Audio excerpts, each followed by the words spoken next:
네, 키워드 탑5 보셨던 것처럼 암담합니다. 이 암담한 키워드들 중에서 희망의 꽃을 피울 수 있는 키워드도 한번 찾아보도록 하겠습니다. 자, 첫 번째 키워드는요. 고점 찍고 한 달여 만에 약세장 초읽기. 야, 그러니까 이게 다른 무엇보다도 속도가 너무 빨라요. 하락폭의 속도가. 너무 빠르죠. 예. 세 번째라고 좀 보시면 될 것 같고 네, 이럴 때 보통 개인분들이 대처가 안 되거든요. 맞아요. 안 되는 다이가 이렇게 나와서 너무 아프고 얼마나 많이 빨리 빠진 겁니까 이게? 저희가 예. 지금 고점 대비 마이너스 17.60이 빠졌는데요. 예, 예. 지금 이것이 한 달 만에 빠졌듯이 저희가 준비할 시간도 예. 없이 마음에 이게 준비할 1년 전이 시간도 없이 아니고 네. 이게요? 네. 1년 전이 아니고 불과 2월 19일 날 고점 찍고 내려온 거거든요. 네. 2월 19일. 2월 이 19일. 정도면 급락이 예. 아니고 추락이 아닐까라는 생각이 거래일로 드는데요. 치면 34일 만에 내려온 거기 때문에 네. 가장 빠르게 내려왔고 가장 아프게 내려왔죠. 맞아요. 예, 예. 하여간 뭐 저는 개인적으로 트럼프가 정말 대단한 인물이 아닌가. 이 정도 그쵸. 강하게 할 수 있는 분은 이분밖에 없다. 아니 뭐 한화 기준으로 그러니까 원화 기준으로 일경원이라면서요. 일경원. 예, 일경원. 예. 이틀 동안 예, 뉴욕 증시에서 날아간 시가총액이 일경원이라는데 예, 일경원이죠. 상상이 안 돼요. 상상이 안 그게 되는 조금. 숫자이죠. 전체 시총의 한 20% 날아가죠. 20%.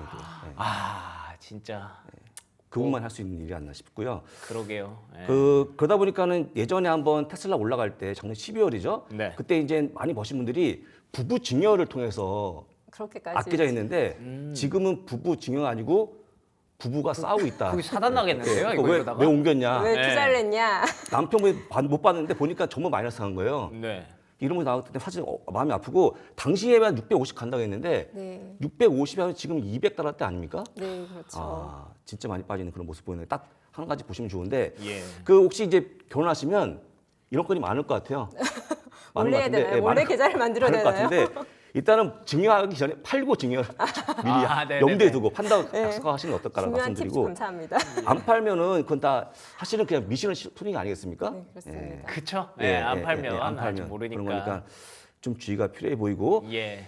그 더 아픈 거는 TSL을 또 많이 매입하는 바람에 더 데미지가 큰 게 아닌가 TSL에. 예. 그러니까 이게 지금 사실 전체적으로 봤을 때는 저희가 이제 만미주에서 코너에서도 계속 이제 뭐 예를 들면 유틸리티, 필수 소비재 이런 얘기 좀 드렸잖아요. 네, 재미없는 그렇죠. 줄을 예, 말씀드렸었죠. 이런 얘기 드린 지가 꽤 됐고 그런 종목들은 나름 성과가 있어요, 여전히. 근데 지금 계속 문제가 되는 게 말씀하신 기술주란 말이에요. 이게 뭐 거의 싹 다 반토막이 난 그런 상황이잖아요. 그렇죠. 거의 반토막 났죠. 예.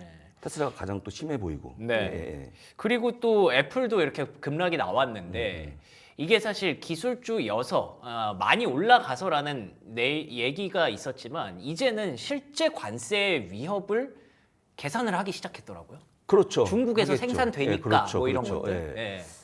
애플 그렇죠. 같은 예. 경우에는 지금 계속 처음부터 우려가 굉장히 커지고 있습니다. 그렇죠. 지금 애플은 지금 3천억 달러 증발을 했고요. 네. 5년 만에 최대 하락이라고 합니다.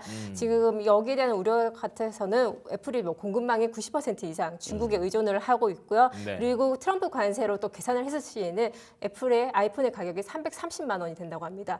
아무리 애플이라고 하지만 저희가 또 핸드폰을 300만 원 넘게 주고 사기에는 네. 어려울 것 같고 이게 또 그렇죠. 당장에 애플의 실적에 또 영향이 있기 때문에 시장에서는 계속 우려를 하고 있습니다. 또 아픈 게 메타가 사실은 중국향 매출 그 광고가 있었는데 전부 다 끊는 걸 가는 바람에 그래요. 매출도 많이 줄고 있다라는 네. 거. 그러니까 메타가 사실 공을 많이 들었는데 중국에 한 번에 날아간 거죠. 그냥 모든 게 그렇구나. 날아간 거죠. 근데 너무 뼈 아픈 거고 사실은 또 이런 기업들은 그 비관세로 뭔가 괴롭힐 수 있거든요. 그렇죠. 이 기업들은 네, 더없이 커진 것 같고 예. 아마 데미지가 가장 크게 테크 업종이 아닌가 싶어요. 제가 볼 때. 그렇습니다. 그런데다가 또 지난주에 꾸준히 얘기해 주셨던 그 반도체 관세가 또 네. 앞에 남아 있기 때문에 남아 있죠. 예, 그런 부분까지 고려를 한다면 테크주가 이렇게까지 빠질 일인가 싶다가도 이렇게 빠질만 하겠네라고 자꾸 생각이 좀 바뀌는 것 같아요. 그렇죠. 사실 백악관에서는 반도체 관세는 당분간 예외라고 또 말을 하기도 했었는데요. 예. 하지만 지금 TSMC에 대한 의존도도 커지고 있고 또 원자재 비용과 패키징 관세로 인해서 또 관세는 불분명합니다.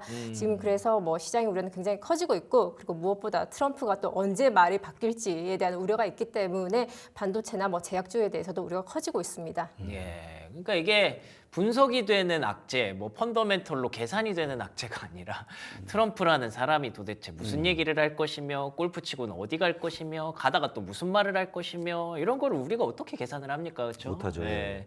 그러니까 한 발짝 물러나 있는 게 낫다. 지난 주말에 한 인터뷰 보니까는 의약품은 이번 주에 나올 걸로 보이더라고요. 의약품은 나올 걸로 보이기 때문에 빠를 것 같고 문제는 반도체인데 반도체 워낙 큰 규모의 산업이어갖고 예민하죠. 이거는 그냥 안 하면 어떨까 생각이 있는데 그분이 안 하시지 않겠지만 그러니까요. 그런 희망이 좀 있습니다. 예. 참 그 약속을 지키는 게 물론 좋은 미덕이지만 이 굳이 이렇게까지 약속을 잘 지킬 필요가 있나 싶어요. 트럼프라는 사람이 예. 한다면 하는 그런 모든 것들을 다 합니다. 자동차, 뭐 상호관세, 기본관세, 반도체 의약품 남았는데 그 이후에 또 뭐가 나올지도 모르겠고 그러니까 이렇게 고점 대비 한 달 만에 약세장에 진입하는 기록을 만들어 버리는 거죠. 근데 여기서 그나마 조금 긍정적인 소식이 제가 보고 나서 이게 진짠가 하고 실제로 검색을 해봤어요. 베트남에 이 뭔가 대응이 신기하네요. 신기한 게 아니고 어디는 협상 의지로 가지만 어디는 그냥 무릎을 꿇은 거라고 보시면 거의 되겠죠. 백기를 들은 백기를 거죠. 들은 거죠. 그러니까요. 전 이렇게 빨리 백기 드는 나라가 나올 줄 몰랐어요, 사실은. 일단은 46%라는 관세를 중요하지만 네. 지금 많은 기업이 들어오는 바람에 사실은 들어온 기업들이 중국 피해 들어온 건데 또다시 어려움을 겪다 보니까 네. 대표 나간 게 아닌가 싶고 다만 여기서 나오는 건 과연 트럼프가 이거 보고 네. 여기에 어떤 흔쾌한 답을 줄까? 근데 하는 되게 건데, 뭐 환영한다는 그런 환영한다는 보도가 있긴 나왔죠. 하던데. 나왔는데 예.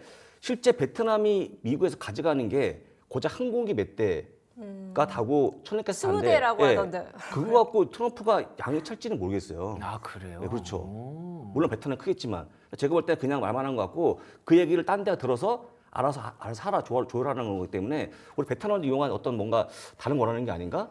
그런 생각이. 중국을 겨냥한 거니까. 그니까요. 예. 근데 그리고 사실 베트남이라는 나라가 제일 좀 억울할 수 있을 정도로 세게 맞지 않았습니까? 그렇죠. 그 배경이 결국에는 중국의 우회 통로를 막겠다라는 그 심산으로 많은 분들이 해석을 하시거든요. 그렇게 되면은 사실 이 내고라고 하죠. 협상의 가능성이 크지 않은 게 아닌가. 어차피 중국을 때리기 위함이라면 예, 예. 베트남이 뭐 이렇게 영으로 만든다고 해도 과연 트럼프가 그걸 인정을 해줄까? 그런 생각이 좀 들어요. 그렇죠. 그래서 시장에는 전혀 상승이 안 했고. 아 그렇군요. 이미 알고 있는 거죠. 네. 중요한 게 아니기 때문에 알고 있는 거고. 제가 볼 때는 오히려 베트남이 혼자 무릎 꿇은 그냥 국가로 남는 게 아닌가. 아 그래요? 그 이상도 그 애도 아니고 그냥 나은 게 없죠. 본보기가 될 수가 없겠네요. 그러면. 본보기가 저가 보기에는 뭐 한 0.1% 된 거? 다한 거 아닌가 생각합니다. 근데 어쨌든 베트남이 이렇게까지 좀 제로로 되게 전향적인 모습을 보여주는 이유가 분명히 있을 것 같은데 그 나라에 뭐가 되게 많은 거죠 지금. 지금 대부분의 지금 아까 얘기했듯이 뭐 나이키, 뭐 네. 오널딩스 이런 브랜드도 있고요. 그리고 통신주 여러 가지 주들이 좀 베트남이 보유하고 있기 때문에 통신도가 있어요. 네. 그 나이키는 절반을 거기서 만들고요. 예. 제가 신었던 호카도 거기서 만들고 네. 보니까 베트남제더라고요. 제게 신발이.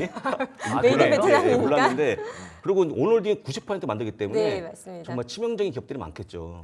저는 몰랐는데 제 신발도 메이드 인 베트남입니다. 그러니까 의류나 신발 이런 게 되게 많다고 하더라고요. 예, 맞습니다. 네. 그래서 이게 사실은 이제 그 어떤 기온도 좀 도움이 되지만 그 현지에서 못 만드는 신발을 그분들이 손 재주가 없기 때문에 이거 하라고도 못 하거든요.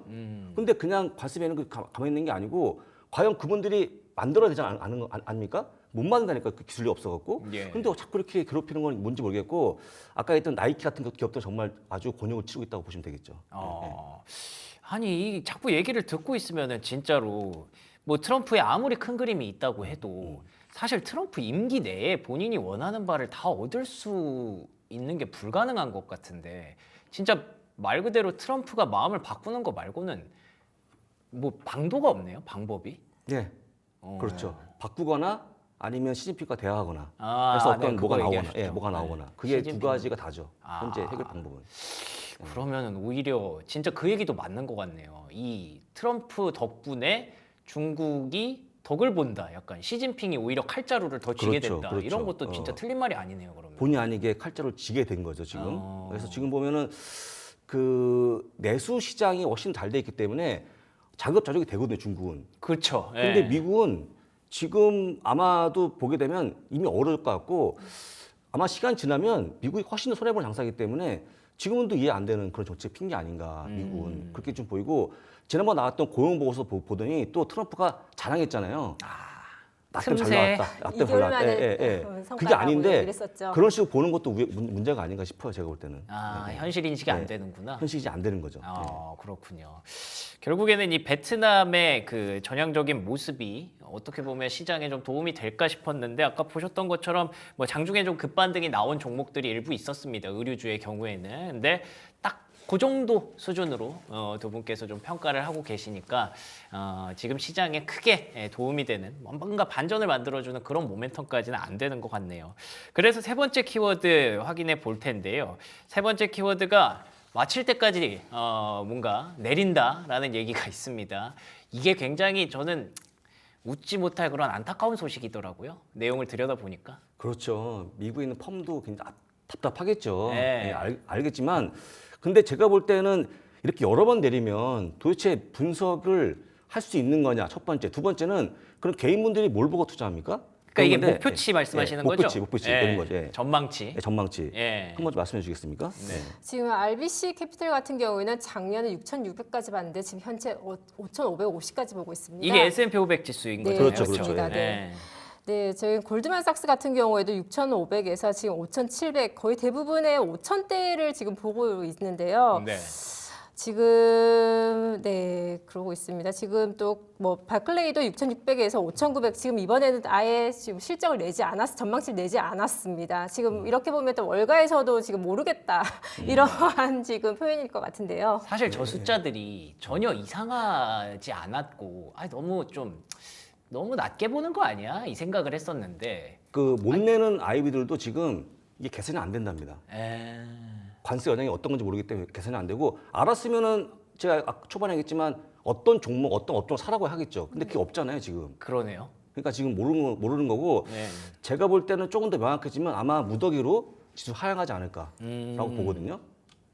근데 저는 좀 네. 그런 생각을 했어요. 이게 계속 내려가는 거를 뭐 막을 수는 없겠지만 이게 아까 채팅창에서 나왔던 게 이게 실적 때문에 문제가 생긴 거면은 뭐 이해가 되겠는데 그게 아니니까 계산이 진짜 안 돼서 대응을 할 수가 없다라는 얘기를 하시거든요. 예.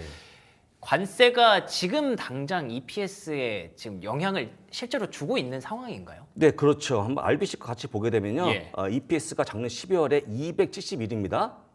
밑에 보시면 저 한번 잡아주시겠습니까? 네, 화면 예. 금방 나올 겁니다. 6,600 밑에 있는 숫자인데요. 그게 네. 이제 앞에 있는 게 EPS거든요. S&P 네. EPS. 270 맞죠? 12월 전망 때 네. 밑에 있는 거. 그런데 지금은 258로 내렸죠.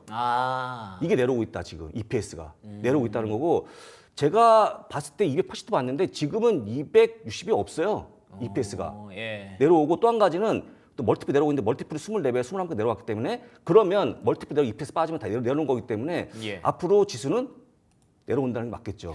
근데 저 배수가 21, 22까지 내려오긴 했는데 저것도 약간 좀 지금 시점에서는 지금이죠. 그나마 지금. 공포 심리가 크다 보니까 예, 지금만. 저거보다 내려올 수도 있겠는데 이 생각이 드네요, 진짜로. 저도 계산합니다만 예. 제가 볼 때는 20배, 19배가 맞겠죠. 그러게요. 거기까지 가야 될 것 침체까지 같아요. 감안하면 그래서 일단 더 내려오고 있는 거 보시면 좋을 것 같고 근데 네. 이게 이제 뼈 아픈 게 이번 주부터 어닝이 발표되거든요. 실적이. 그러네요. 근데 지금 실적에 대한 대응이 안 돼 있고 아마 이번에 실적 발표할 때 그 전망을 다 감춘답니다. 이번에 얘기 안 한다는 거죠. 가이던스를 예, 얘기를 안 안 한다. 한다는 거죠. 그게 그러니까 더 무서운데? 무서운 거죠. 예. 그래서 이번 어닝이 가장 어려운 어닝이 아닐까 싶고 아마 금융주 나오는데 금융주부터 좀 폭망하는 모습 보이지 않을까 생각합니다. 예. 할 수 없이. 네. 그리고 또 관세 관련 글로벌 IB 평가들도 말씀드리면 좋을 것 같은데요. 예. 우선 첫 번째 JP모건 같은 경우에는 관세로 물가 상승은 할 수 없이 할 수밖에 없고 그리고 소비자에게 직접 영향을 줄 것이다 하고 또 지난주에 경기 침체율을 또 40에서 60%로 상향 조정을 했습니다. 그리고 두 번째 모건 스탠리 같은 경우에도 연준은 또 금리를 쉽게 인하하지 못할 것이라고 했고 그리고 지난주에 또 파월도 비슷한 발언을 했습니다. 그리고 마지막 또 글로벌 신용평가사인 피치사도 지금 글로벌 경제에 중요한 판도와 변화가 있을 것이다라고 얘기를 하면서 지금 예측을 할 수 없는 시장을 또 이렇게 평가를 하고 있습니다. 진짜 이게 참 답이 없는 문제를 가지고 지금 답을 찾아가려고 하니까 이 얘기가 계속 도는 것 같고 실제로 글로벌 IB들도 예측을 그냥 유보를 해버렸네요. 예, 유보했죠. 예. 그러니까 저희가 얘기하는 거의 결론은 뭐냐면 네. 시장이 매우 모호성이 있으니 지금은 투자하지 말라는 걸 느끼시면 되는 거죠. 지금은 예, 그렇죠. 투자분들이 사는 게 아니고, 근데 그거를 전달하는 과정에서 그렇게 하실까라는 의구심이 들지만 맞아요. 그게 지금 정답이거든요. 그게 지금 원금을 지키는 게 우선이겠죠. 그러니까 더 이상 물 타지 말고 지키다가 뭔가 정확성이 나올 때 사면 된다는 얘기 하는 건데, 아까 했지만 그게 진짜 지켜질지는 모르겠습니다만 맞아요. 그게 정답이다 지금은. 예. 그래서 네. 저희가 자꾸 여기에 자꾸 희망을 거는 것 같아요. 네 번째 키워드인데요. 방금 또 연구원님께서도 언급해 주셨지만 연준이 좀 뭔가 해주지 않을까. 예. 파월 풋을 그러니까요. 기대했었죠. 이게 왜냐하면 네. 2020년도에 딱 그랬거든요. 네. 1월, 2월, 3월 갑자기 팡 하고 터졌을 때 연준이 딱 등장을 해서 금리를 제로 금리로 딱 맞춰주고 그렇죠. 양적 완화 막 푼다, 돈 푼다 하니까 3월, 4월, 5월 이러면서 한 1년 동안 쫙 갔잖아요. 그 기억을 아직도 갖고 계시는 분들이 이럴 때 사야 된다 하는 거죠. 네. 근데 뭐- 네. 그리고 지난달 네. FOMC 발표했을 때 분명히 관세는 일시- 일시적이라고 얘기는 일시였는데. 했었죠. 저희도 한번 네. 얘기를 했었는데 네. 분명하게 이번에는 입장을 수정을 했습니다. 뭐라고 수정을 관세의 했나요? 충격은 예상보다 크면 인플레이션과 성장 둔화가 우려된다라고 이야기를 분명하게 이야기를 했고요. 그리고 또 경기가 예상보다 나빠질 수 있다. 파월도 이렇게 걱정스럽게 이야기를 했습니다. 제가 이제 그 하는 거 봤는데 네. 되게 조용하고 예. 고개를 숙이고 계속 얘기합니다. 이렇게 읽는 거죠. 앞을 쳐다보지 않고. 일부러 날 뭐 괴롭히지 마라 이거구나. 기자들이 상당히 질문을 본인도 일단은 약간 이제 곤욕스러운 것도 있고 예. 판단이 안 되는 그런 모호한 게 아닌가 느꼈습니다. 저는. 예. 근데 반대로 예. 트럼프 대통령은 또 그걸 보고 또 한 소리 하지 않았습니까? 그렇죠. 뭐 트럼프 같은 경우는 연준의 압박을 다시 한번 줬습니다. 예. 지금 이 시기가 연준이 금리 인하기 가장 좋은 시기라고 이야기를 했었는데요. 네네. 지금 자신이 집권을 하고 난 뒤에 2달 동안 에너지 가격과 그리고 이자, 인플레이션이 하락을 했다라고 자신의 공을 또 높였었고, 네 이렇게 또 트럼프의 나르시즘이 언제까지 될지 매우 긴장 상태입니다. 아니 그러니까 이게 보통 그 어릴 때 어머니들이 그래요.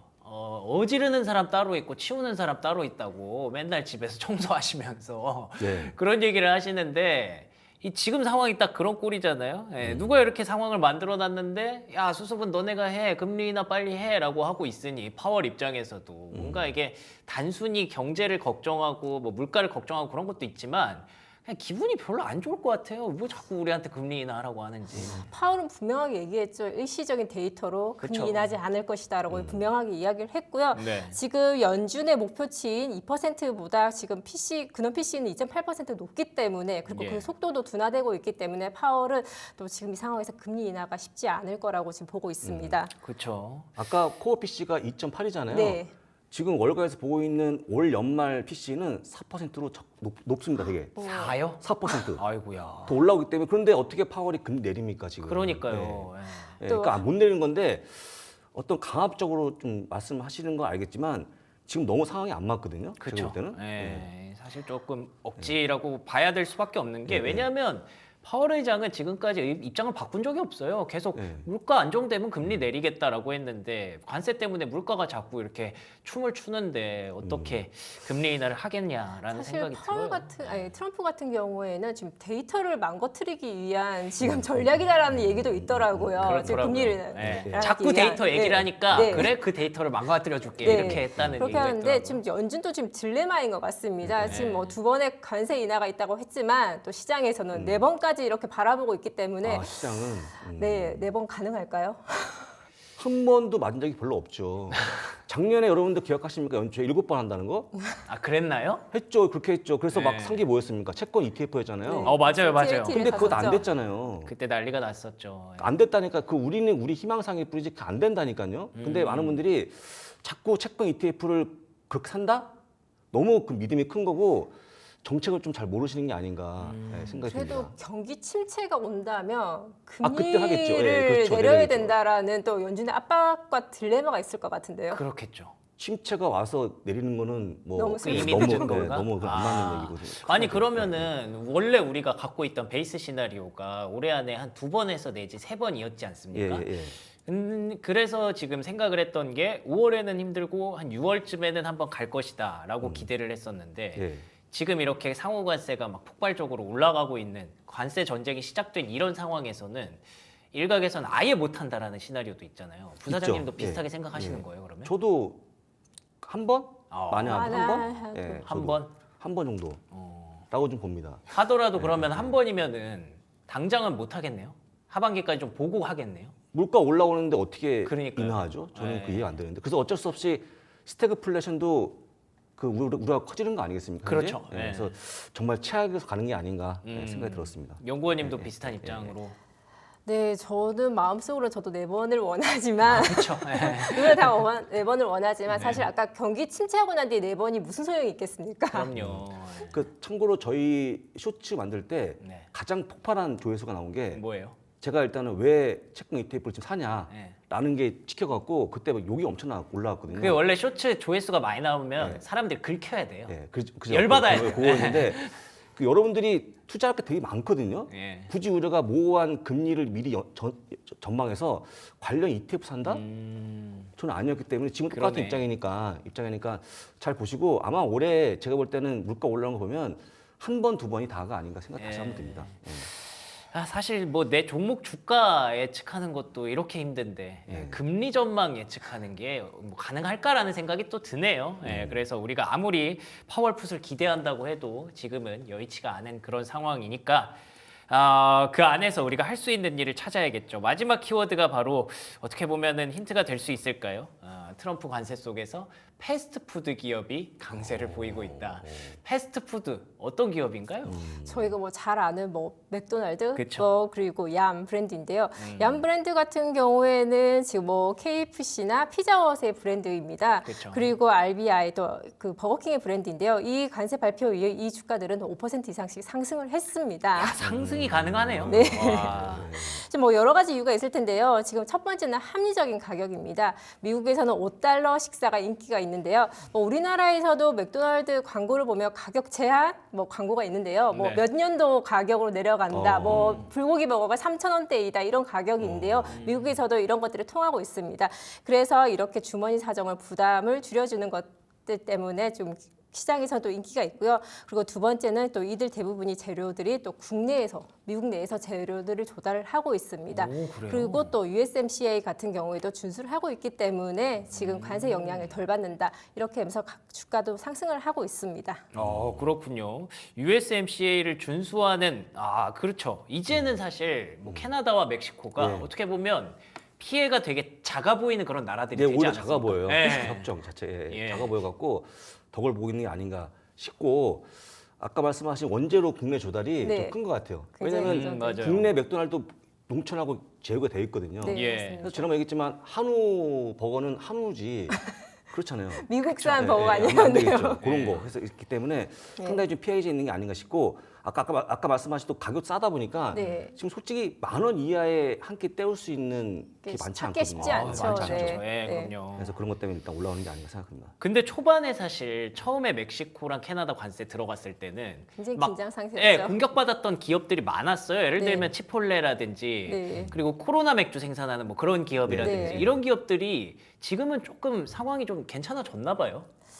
지금 사실 아까 말씀드렸듯이 이런 아까 뭐 맥도날드 같은 경우에는 주가가 예. 좋지만 또 치폴레, 쉑쉑버거, 카바 같은 경우에는 주가는 10% 이상 떨어졌습니다. 뭐 이런 브랜드를 저희가 또 한국에서도 쉑쉑버거가 있지 않습니까? 네, 맞아요. 드셔보셨나요? 아, 두 분? 그럼요. 먹어봤죠. 좋아하죠. 얼마나 드셔보셨나요? 그 네, 이 쉑쉑버거에다가 밀크티, 뭐죠? 맞아요. 쉐이크가 쉐이크. 쉐이크 있고 네, 딱 네. 어울리는 거예요. 사실 쉑쉑버거의 세트를 먹으려면 가격이 어느 정도인지 아시죠? 거의 뭐 2만 원이죠. 2만 원 되죠. 네. 네. 맥도날드랑 같은 햄버거지만 비교할 수 없을 정도로 굉장히 비싼 브랜드인데요. 그러네. 이런 브랜드를 저희가 또 패스트 캐주얼 레스토랑이라고 부릅니다. 그건 패스트푸드가 아니라 이건 패스트 캐주얼. 캐주얼 레스토랑입니다. 지금 아까 말씀드렸듯이 쉑쉑버거의 보통 버거는 8,000원 이상입니다. 그리고 예. 시그니처 뭐 음료인 또 쉐이크 같은 경우는 10,000원이고요. 이렇게 세트로 먹었을 시에는 또 2만 2만 원 원, 이상이 예, 넘어가는데요. 지금 이러한 가격들이 굉장히 소비자에게 부담을 주고 있습니다. 그리고 나머지 뭐 치폴레나 카바 같은 경우에도 지금 샐러드 기반의 지중해 식단인데요. 아. 내가 직접 토핑을 하면서 커스텀할 수 있는 메뉴입니다. 사실 저희가 또 토핑을 하다 보면 이게 또 2만 원이 훌쩍 넘어가지 않습니까? 넘어가죠. 맞아요. 네. 그러니까 소비자에게 부담을 주기 때문에 또 이러한 주가 하락이 있었고 또 이렇게 또 이들 메뉴에서 또 빠질 수 없는 게 아보카도입니다. 과카몰리죠. 안 먹는데 저는. 아, 과카몰리 맛있죠. 네, 과카몰리가 지금 미국에서 사용하는 과카몰리가 지금 90%가 멕시코로 수입을 하고 있습니다. 이거는 뭐 USMCA 그런 거 안 해줘요? 적용은 하고 있긴 하지만 네. 그리고 50% 이상이 또 치폴레 같은 경우에는 수입을 하고 있고 하지만 또 트럼프가 언제 그렇죠. 말을 바꿀지에 네. 대한 또 가격에 대한 압박이 있기 때문에 이들의 주가는 또 하락을 했습니다. 아, 그러네요. 패스트푸드 안에서도 차별화가 되는군요. 네. 패스트 캐주얼 레스토랑이 있다는 건 또 처음 들었는데 가격대의 어떤 차이도 있을 것 같고 결국에는 항상 그 워렌 버핏이 얘기하는 그 가격 결정력 을 그렇죠. 갖고 있는 가격 기업이냐 결정력. 아니냐. 예, 예, 이게 오렌 굉장히 버핏 중요한 같은 거 경우는 아침에 맥도날드로 식사를 한다고 이런 유명한 얘기지 않습니까? 식사하시고 이제 콜라 드시고. 장이 오르면 3달러, 예. 빠지면 2달러짜리 예. 햄버거 드시죠. 지금도 반성을 해야 될 것 같아요, 저희. 그럼요. 예. 반성을요? 아, 오늘 점심 없는 걸로. 굶어야죠, 굶어야죠, 굶어야죠. 저희는. 예. 아, 참 안타깝습니다. 이렇게 5가지 키워드를 쭉 되돌아봤는데도 불구하고 이렇다 할 돌파구를 찾기가 쉽지가 않네요. 그래도 저희는 열심히 만미주 찾고 있습니다. 예, 두 분께서 또 얼마나 고생해서 어떤 종목을 한번 구해 오셨는지 맛있는 미국 주식으로 이어가도록 하겠습니다.